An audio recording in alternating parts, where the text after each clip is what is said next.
Selamat pagi, Assalamualaikum warahmatullahi wabarakatuh. Ini merupakan pertemuan tata hitung ongkos logistik, pertemuan kedua, bagian kedua. Kali ini kita akan membahas klasifikasi biaya berdasarkan hubungannya dengan produksi. Di sini misalnya ada perusahaan, dia mau memproduksi kamera. Kamera di sini, dia mau menentukan harganya berapa sih? Berapa harga yang cocok, yang tepat untuk ketika kamera ini dijual. Kalau dia mau menentukan harga, maka perusahaan pasti harus memikirkan berapa profitnya, kemudian berapa sih harga pokok atau modal yang dia keluarkan untuk memproduksi si kamera tersebut. Dari sisi produksinya dulu, dia butuh apa saja? Pertama-tama dia butuh operator produksi yang bertugas untuk merakit kamera. Kemudian dia butuh komponen atau bahan baku, raw material. Raw materialnya nanti Anda bisa lihat, berarti dia butuh lensa, dia butuh casing, kemudian dia butuh flash lampnya, lampu flash, kemudian dia butuh juga nanti baterai, lalu dia butuh juga nanti IC untuk memproses gambar, dan lain-lain. Kebutuhannya pasti akan sangat banyak. Ini kameranya Anda bikin bomnya, baru nanti di sana ketahuan berapa kebutuhan raw materialnya. Lalu untuk membuat kamera ini kan nggak cukup raw material sama tenaga operator aja. Dia butuh perkakas, dia butuh obengnya, dia butuh lalu dia butuh alat untuk perakit dan lain-lain. Kemudian dia juga butuh mesin nih. Dia butuh mesin untuk proses produksinya. Mesinnya nggak akan jalan kalau nggak ada listrik. Kemudian selain operator produksi, juga ada tenaga kerja lain yang mendukung proses produksi. Misalnya adalah maintenance-nya, yang memastikan bahwa si mesinnya ini jalan. Lalu ada juga tenaga untuk memastikan bahwa proses di pabrik ini selalu bersih, menjaga kebersihannya, merakit, merawat, dan lain-lain. Nah, seluruh hal ini butuh biaya. Nah, biaya ini nanti akan kita hitung totalnya berapa, sehingga nanti kita bisa tahu berapa sih harga pokok untuk proses produksi si kamera. Nanti tambahin lagi, nggak mungkin dong dia jual berdasarkan modal, tambahin lagi profit, baru nanti kita bisa tahu berapa sih harganya. Nah, secara sederhana ini nanti yang akan Anda coba lakukan untuk tugas UTS, yaitu Anda cari ke UKM, boleh apapun, yang penting dia memproduksi barang, boleh bikin baju, bikin makanan. Nanti Anda lihat berapa total biaya yang dibutuhkan, profitnya berapa, sehingga dia nanti bisa menentukan harganya berapa. Kemudian, dari proses produksi manufaktur ini, kita bisa lihat prosesnya seperti ini. Anda sudah belajar di sistem produksi, ada input, ada proses transformasi atau proses produksi, lalu ada output. Di inputnya ada apa? Ada, kalau Anda pernah dengar, di inputnya ada bahan baku atau kita sebutnya sebagai material, ada man, ada machine, ada method, dan semua ini memerlukan pembiayaan dari money. Lalu ada proses produksi, diolah, dikelola barangnya sehingga dia nanti menjadi finished good. Proses manufaktur itu mengelola bahan baku menjadi finished good. Ini adalah fungsi dari produksinya sampai sini. Masalahnya adalah apakah si finished good ini sudah menghasilkan keuntungan? Anda bikin barang, diproses, diproduksi, dimanufaktur, jadi ini kameranya masuk ke gudang. Apakah sudah menjadi penghasilan? Jawabannya belum. Kenapa? Baru selesai, baru jadi. Supaya bisa dijual, dia butuh apa? Dia butuh distribusi, dia butuh pemasaran, dia butuh pencatatan administrasi, dia butuh catatan keuangan, dan lain-lain. Nah, proses distribusi, transaksi, dan keuangan ini, semuanya ini butuh biaya. Yaitu yang poin kedua ini, yaitu biaya yang dikeluarkan untuk memasarkan barang atau produk jadi. Maka perlu dibentuk beberapa bagian. Ada bagian pemasaran yang nanti memasarkan dan distribusikan finished good supaya laku. Lalu keuangan yang mencatat data, transaksi, dan perhitungan keuangan untuk tahu benar nggak nih perhitungan biayanya. Jangan sampai nanti harga yang dijual itu malah lebih kecil daripada biaya. Ini jangan sampai terjadi. Kita maunya kan untung ya, berarti kan harganya harus lebih besar dari biaya. Lalu ada administrasi dan umum untuk membantu administrasi dan mengkoordinasi kedua fungsi ini. Pemasaran, keuangan, dan produksi, semuanya sinkron. Sekarang kita lihat bahwa ternyata proses produksi itu kita bagi jadi dua. Yang mengolah bahan baku kita hitung sebagai biaya produksi, dan yang proses selain produksi, penjualan, pemasaran, administrasi ini kita sebut sebagai biaya non-produksi. Kita lihat pembagiannya. Ini pembagiannya, biaya produksi dan biaya non-produksi. Biaya produksi secara umum kita bagi 3, yaitu bahan baku langsung atau raw material yang sifatnya langsung berada di benda yang diproduksi, lalu tenaga kerja langsung, yaitu orang yang secara langsung berhubungan dengan si barang yang dibuat. Dia yang benar-benar terlibat dalam proses pembuatan barang. Lalu ada biaya overhead atau bahan penolong. Di sini juga ada tenaga kerja. Bedanya apa? Kalau tenaga kerja tak langsung, dia nggak terlibat secara langsung ke barang, tapi dia sangat diperlukan dalam proses produksi. Nggak ada dia nggak jalan, walaupun dia tidak secara langsung membuat si barang. Lalu ada listrik, pemeliharaan, keamanan, air, dan lain-lain. Nanti masih banyak lagi yang bisa masuk ke dalam biaya overhead. Biaya produksi yang nggak masuk bahan baku, tidak masuk tenaga kerja langsung, maka dia masuknya ke biaya overhead. Biaya produksi itu adalah bagaimana dia mengubah input, lalu ada proses, dia jadi output. Ini adalah biaya produksi. Masalahnya adalah ketika dia sudah menjadi finished good, ini kan nggak langsung menghasilkan uang. Supaya menghasilkan uang, maka dia perlu apa? Tuh, distribusi dan pemasaran. Selain distribusi dan pemasaran, maka biaya-biaya yang lain juga diperlukan untuk memastikan si perusahaannya jalan. Itu ada biaya administrasi dan ada biaya keuangan. Ini sebenarnya masih ada lagi beberapa, tapi kita kategorikan ketiga ini dulu saja untuk mempermudah proses perhitungan. Sekarang kita ambil contoh yang gampang dulu. Di sini saya punya kursi. Ini kursi kayu, lalu di sini ada bantalannya. Ini bantalannya kulit, lalu di dalamnya ada busa. Kita coba dulu identifikasi biaya bahan langsung. Gampangnya adalah biaya bahan langsung itu apa sih nih yang kelihatan? Secara langsung kelihatan dari si kursi ini. Pertama-tama dia butuh apa? Dia kayu, lalu dia butuh kulit cover, lalu dia butuh busa. Kira-kira butuh apa aja? Lalu dipastikan nih, si kursi ini kan tidak mungkin dia bisa berdiri tanpa perekat. Berarti dia direkatkan dengan ada paku. Lalu apa lagi? Supaya di sini dia nggak cepat lecet lantai. Kadang-kadang ada beberapa kursi itu yang di bawahnya itu ada karetnya. Di sini misalnya karet alas. Apalagi kira-kira yang Anda bisa lihat di sini bisa masuk sebagai bahan baku langsung atau yang terkait langsung dengan si barang. Ini dulu. Lalu sekarang kita coba lihat biaya tenaga kerja langsung. Untuk bikin si kursi ini kan tuh tukang ya, tenaga kerja yang buat. Kira-kira untuk membuat kursi ini butuh apa saja? Misalnya kita punya tukang potong kayu. Lalu nanti tukang potong kayu ini ternyata dia punya spesialisasi masing-masing. Ada yang cuma motong doang, ada yang untuk buat kayunya supaya halus, nanti ada yang untuk khusus mempelitur, kemudian nanti ada yang khusus untuk pasang jok misalnya. Ini pemisalan aja. Nanti kondisinya bisa lain-lain tergantung dari observasi ketika Anda melihat bagaimana kursi ini dibuat. Lalu ada biaya bahan tidak langsung.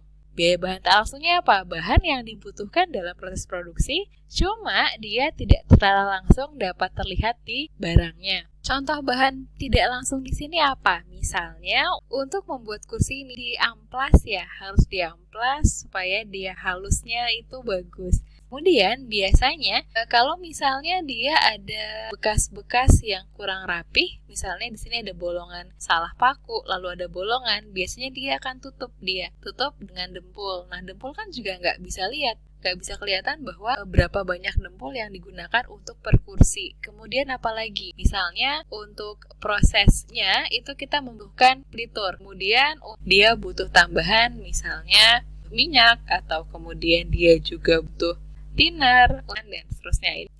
Kemudian kalau untuk tenaga kerja tidak langsung bagaimana? Tenaga kerja tidak langsung ini adalah tenaga kerja yang dia tidak terlibat langsung dalam pembuatannya, tapi dia mempengaruhi proses. Misalnya di sini adalah ada teknisi mesin. Kemudian karena produksinya sudah besar, di sini ada mandor atau supervisor. Apalagi ada untuk memastikan prosesnya tetap bersih, maka di bagian produksi itu ada caraka yang membantu proses produksi berjalan lancar dan lain-lain. Kemudian ada biaya overhead lain atau biaya-biaya yang mendukung proses, tapi dia nggak masuk bahan baku langsung, nggak masuk bahan kerja langsung. Bahan baku tidak langsung juga masuk overhead, tenaga kerja tidak langsung juga masuk overhead. Ada yang lain-lain, misalnya untuk membuat kursi ini itu butuh mesin. Katakan ada mesin potong, ada mesin bubut. Mesin potong dan mesin bubut ini dia kan dibelinya itu untuk jangka panjang. Misalnya mesin itu dibeli dengan harga 50 juta, tapi dia bisa dipakai selama 20 tahun. Maka kalau untuk jangka panjang itu yang kita hitung bukan harga pembeliannya, tapi yang kita hitung adalah penyusutannya. Kalau 50 juta 20 tahun, maka per tahunnya adalah 2,5 juta. Berarti nanti Anda hitung. Kalau kita hitung per bulan, maka per bulannya berapa. Nah, di sini saya masukkan untuk overhead lain-lainnya, katakanlah adalah penyusutan mesin. Kemudian ada apa lagi? Mesin susutan, mesin potong. Lalu ada penyusutan mesin bubut. Lalu mesin-mesin yang lain juga. Lalu ternyata mesin-mesin ini itu kan nggak hanya digunakan, tapi kan butuh perawatan. Maka di sini ada biaya perawatan mesin. Untuk menjalankan si mesin-mesin ini kita butuh listrik. Kemudian untuk memastikan prosesnya berjalan kan kita butuh pabrik ya. Nah, pabriknya ternyata sewa, maka ini biaya sewa pabrik juga masuk ke sini. Oh, ternyata juga ada nih pabriknya karena kayu kan beresiko ya. Oh, nanti kebakaran, supaya terhindar dari resiko, ternyata perusahaannya itu beli asuransi untuk pabrik. Ini juga semua masuk ke dalam biaya overhead. Sedangkan biaya-biaya lain selain biaya untuk membuat barang atau memproduksi barang, ini masuk ke non-produksi. Nanti di sini ada misalnya dia pakai SPG nih, ada gaji SPG, atau dia pasang iklan, ada biaya pasang iklan. Kemudian si perusahaan ini kan juga punya direksi atau katakanlah manajer keuangan yang nggak nyambung sama proses produksi tapi dia perlu. Maka di sini masuk gaji direktur keuangan. Kalau gaji direktur produksi di mana? Dia terkait dengan produksi, maka masuknya di overhead tenaga kerja tidak langsung. Intinya itu, selama masuk produksi, masuk ke produksi, tapi selain produksi, masuknya ke biaya non-produksi. Kita coba contoh yang lain. Contoh yang ini. Kalau contoh yang ini gimana? Biaya bahan baku langsungnya apa? Ini kipas angin. Biaya bahan baku langsungnya apa? Ya Anda lihat aja nih. Anggaplah Anda bikin bomnya, maka semua bomnya ini akan masuk ke dalam biaya bahan baku langsung. Dia butuh plastik, case, lalu dia butuh kerangka, lalu dia butuh di sini adalah standingnya, lalu masing-masing di sini ada kipas, lalu di sini ada nanti dinamonya, nanti belum lagi di sini misalnya ada kabel listrik, maka ini nanti ada kabel listrik dan lain-lain. Ini akan sangat banyak sekali. Semakin banyak bomnya, maka bahan baku yang dibutuhkan akan semakin banyak. Lalu tenaga kerja langsungnya siapa? Untuk bikin ini butuh apa saja sih? Katakan butuh operator rakit mesin. Beda-beda per bagian. Ada operator untuk rakit casingnya. Lalu nanti karena ini harus diteskan ya, nanti ada operator untuk pasang listriknya. Kemudian kita lihat kalau untuk overhead bahan tidak langsungnya, ini apa nih? Ini mirip-mirip ya dengan yang tadi ya. Katakanlah karena mesinnya butuh perawatan, dia butuh oli untuk menjalankan mesinnya pasti berjalan dengan baik. Kemudian dia butuh, misalnya di sini timah solder dan lain-lain. Nanti coba Anda identifikasi dulu. Kalau untuk overhead tidak langsungnya, untuk overhead tenaga kerja tidak langsung butuh apa saja? Ini banyak ya. Misalnya di sini butuh bagian maintenance, teknisi, kemudian di sini ada supervisor produksinya, ada manajer produksinya, kemudian ada bagian QC yang memastikan produknya sudah layak untuk dijual. Lalu kalau untuk biaya overhead lainnya apa? Ada mesin, sama ya, peran mesin, ya ada perawatan, ada listrik. Ternyata untuk bikin ini kan butuh obeng, dia beli obeng, lalu dia katakan untuk motong-motong si kabelnya, cutter, dan lain-lain. Ini semuanya masuk ke dalam biaya overhead lain-lain. Kita coba list lagi, semakin banyak, semakin bagus, semakin detail.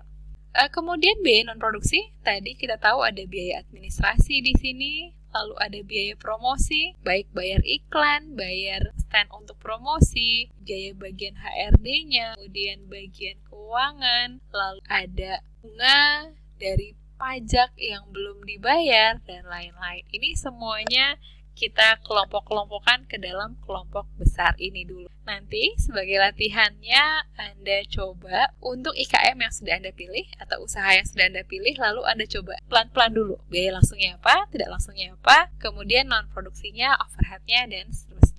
Di sini kita sudah mulai masuk nih ke dalam pengelompokan. Tadi biaya langsung atau yang kita sebut sebagai biaya primer itu ada dua, yaitu bahan baku langsung atau sering kita sebut sebagai bahan baku langsung, dan biaya buruh langsung atau tenaga kerja langsung. BBL ditambah TKL ini akan menjadi biaya primer. Biaya bahan tidak langsung ditambah dengan biaya buruh langsung, di sini juga masuk tadi seperti listrik, mesin, kemudian juga perawatan, itu masuk sebagai biaya tidak langsung pabrik atau overhead pabrik. Biaya overhead ditambah dengan biaya primer, ini namanya adalah biaya produksi. Biaya produksi, kita tahu tadi barangnya belum bisa dijual karena butuh biaya pemasaran dan biaya administrasi. Biaya pemasaran ditambah dengan biaya administrasi ini kita sebut sebagai biaya komersil atau biaya untuk memasarkan. Biaya komersil ditambah dengan biaya produksi, ini yang kita sebut sebagai harga pokok produk. Harga pokok produknya, ini adalah modalnya. Kalau Anda jualan, itu kan udah modalnya ya, modalnya berapa? Nah kan nggak mungkin Anda menjual dengan harga itu. Kita masih harus tambahkan lagi dengan keuntungan kotor, yaitu pajak ditambah dengan keuntungan bersih. Harga pokok produk atau modalnya ditambah dengan bersih, ditambah dengan pajak yang nanti jadi kotor, ini yang kita sebut sebagai harga jual produk. Baru nih kita tahu kalau saya punya barang, itu mau saya jual dengan harga berapa. Ini nanti yang akan Anda analisis ketika Anda mencoba untuk menganalisis harga jual barang. Dari sini kita bisa juga gambarkan alokasi biaya ini seperti ini. Tadi biaya bahan baku langsung ditambah dengan tenaga kerja langsung, ini yang kita sebut sebagai biaya utama. Biaya bahan baku tidak langsung ditambah biaya bahan tak langsung, ditambah biaya tenaga kerja tak langsung, ditambah dengan overhead lain-lain, ini yang kita sebut sebagai factory overhead. Primary cost ditambah dengan overhead, ini kita sebut sebagai biaya pabrik atau manufacturing cost, atau biaya produksi, atau biaya produksi. Belum bisa kita jual. Nanti, supaya bisa dijual, kita butuh marketing expense, ditambah dengan administrative expenses, ini nanti jadi commercial expenses. Atau kalau tadi kita sebutnya sebagai biaya komersil. Marketing expenses ditambah administrative expenses, dia jadi commercial expense. Lalu manufacturing cost, biaya pabrik tadi ditambah dengan biaya komersil, ini akan menjadi total operating cost. Atau kalau di bagian sebelumnya kita menyebutnya sebagai harga pokok. Struktur biaya dapat juga digambarkan sebagai berikut. Tadi biaya dapat kita bagi dua ya, ini kalau kita balikin dari depan ke belakang. Biaya dapat kita bagi jadi biaya produksi dan non-produksi. Kalau biaya produksi kita bisa jadi bagi lagi menjadi langsung dan tidak langsung. Yang langsung ada bahan baku langsung dan ada tenaga kerja langsung.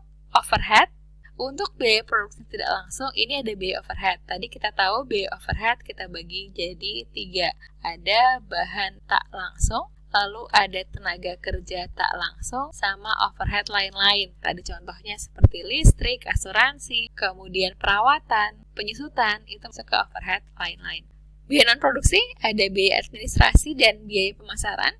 Beberapa referensi itu menambahkan tidak hanya administrasi dan pemasaran saja, ada juga yang menambahkan ini sebagai biaya keuangan atau administrasi keuangan, tapi ini bisa masuk ke dalam biaya administrasi. Pembagiannya di sini ada yang menyebut bahwa bahan baku langsung dan tenaga kerja langsung kita sebut sebagai biaya utama karena ini adalah biaya utama dari. Lalu ada yang menyebut bahwa biaya tenaga kerja langsung ditambah dengan biaya overhead itu adalah biaya konversi karena tenaga kerja dan overhead inilah yang mengubah si raw material menjadi finished good. Hati-hati di sini. Ada biaya utama dan biaya konversi. Ada irisannya, yaitu tenaga kerja langsung. Tenaga kerja langsung dihitung sebagai biaya utama dan dia dihitung juga sebagai biaya konversi. Lalu biaya administrasi dan biaya pemasaran ini masuk sebagai biaya non-produksi. Ini adalah alurnya, tadi ada bahan dibagi dua, ada yang tidak langsung dan langsung. Tenaga kerja juga ada yang langsung dan tidak langsung, lalu ada pendukung, yaitu biaya overhead pabrik. Bahan baku langsung nanti dikelola oleh tenaga kerja langsung dan bahan baku langsung dan tenaga kerja langsung dibantu oleh overhead pabrik nanti akan menjadi barang dalam proses atau WIP, diproses menjadi finished good. Nanti finished good ini setelah ditambahkan dengan biaya komersil dia akan menjadi harga pokok produksi. Ini adalah aliran biaya perusahaan manufaktur, kita lewatkan saja dulu. Lalu ini ada metode penentuan biaya produksi. Ada yang full costing, itu semuanya dihitung. Berarti biaya fix plus biaya variabel. Lalu ada juga yang menghitung variable costing. Dia hanya menggunakan biaya variabel saja. Nanti biaya fixnya akan dihitung secara periodik. Ini kita lewatkan saja dulu. Sekarang kita coba latihan. Nah, kita mau lihat nih, tadi Anda sudah belajar ada biaya konversi, ada biaya utama, ada biaya variabel per unit, dan ada total biaya produksi. Lalu ditanya, kalau perusahaan memproduksi barang sebesar 2000 unit, maka berapa total biaya manufaktur keseluruhannya? Buat contekan, saya copy dulu di sini, supaya mempermudah. Pertama-tama adalah biaya konversi. Konversi itu butuh apa? Tadi konversi butuh tenaga kerja langsung dan overhead. Dia butuh tenaga kerja langsung dan overhead. Sebelum dimulai, sebaiknya kita klasifikasi dulu. Perajin kayu masuk ke mana? Buruh angkut. Dia mengangkut-angkut barang nih. Dia nggak terlibat langsung dalam proses produksi, tapi dia mendukung kan? Karena dia yang angkut bahan baku aja, dia nggak mengubah barangnya. Maka dia masuk ke overhead. Lalu kayu, bahan baku langsung. Kaca untuk lemari, bahan baku langsung. Amplas untuk bubut, masuk overhead. Variabel marketing, masuk ke dalam non-produksi. Variabel administrasi, masuk ke non-produksi. Kalau untuk TKL, kita sudah kelompokkan, sekarang tinggal kita hitung. Konversi itu adalah TKL tambah OH. Maka TKL-nya mana saja? Ini, 12. Yang OH mana saja? Upah buruh angkut 3 ditambah dengan beli amplas dan bubut tambah 4. Berarti 12 ditambah dengan 7 $19. Sekarang kita lihat biaya utama. Biaya utama tadi BBL dan TKL. BBL dan TKL. BBL-nya mana? Kayu dan kaca lemari. Berarti 2 dan 5. 7. Lalu TKL-nya adalah 12. 7 tambah 12 adalah $19. Ini kebetulan saja ya, angkanya sama. Lalu ada biaya variabel per unit. Kita lihat, ada klasifikasi yang tadi ada variabel, ada fix, ada semi variabel. Kita identifikasi dulu. Upah perajin kayu, tenaga kerja langsung, dia dibayarnya per waktu atau per barang yang dibuat. Maka proporsional, maka ini adalah variabel. Upah buruh angkut, katakan dia dibayar berdasarkan jumlah barang yang diangkut, maka dia proporsional. Dia masuk ke variabel. Kayu proporsional karena dia akan dibeli sesuai dengan jumlah kayu yang akan diproses. Variabel. Kaca variabel. Beli amplas dan bubut. Jumlahnya berubah sesuai dengan aktivitas yang dilakukan, cuma dia tidak proporsional. Maka ini kita sebut sebagai semi variabel. Variabel marketing sudah jelas. Variabel administration, ini ada kata-kata variabelnya, maka ini variabel. Nanti kita akan belajar bahwa marketing itu bisa jadi variabel, dia juga bisa fix. Fixnya apa? Fixnya katakanlah adalah gaji manajer marketing. Dia mau berapapun yang dijual, gajinya akan sama. Katakanlah 10 juta per bulan. Tapi kalau SPG gimana? Kalau SPG kan dia dijualnya berdasarkan jumlah unit yang berhasil dia jual. Maka ini variabel. Maka sifatnya akan beda tergantung dengan kasusnya. Dan Anda harus pintar-pintar dalam memilah mana yang fix dan mana yang variabel. Berarti untuk total variabel unit, Anda tinggal menjumlahkan semua angka yang sifatnya adalah variabel saja. Lalu ada total biaya produksi per unit. Total biaya produksi yang ini tadi, yaitu tambahan dari 3. TKL, OH, dan BBL. Tadi kita tahu bahwa TKL-nya adalah 12, OH-nya adalah 7, dan BBL-nya adalah 7. Maka totalnya adalah 26. Berapa total? Yang terakhir, berapa total biaya manufaktur jika perusahaan memproduksi 2000 unit? Kalau satu unitnya itu adalah 26 per unit, maka kalau dia memproduksi 2000 unit, maka berapa totalnya? Tinggal dikalikan dengan harga per unit. Itu untuk latihan. Kalau ada yang kurang jelas, nanti Anda bisa tanyakan melalui chat WA. Terima kasih, selamat belajar.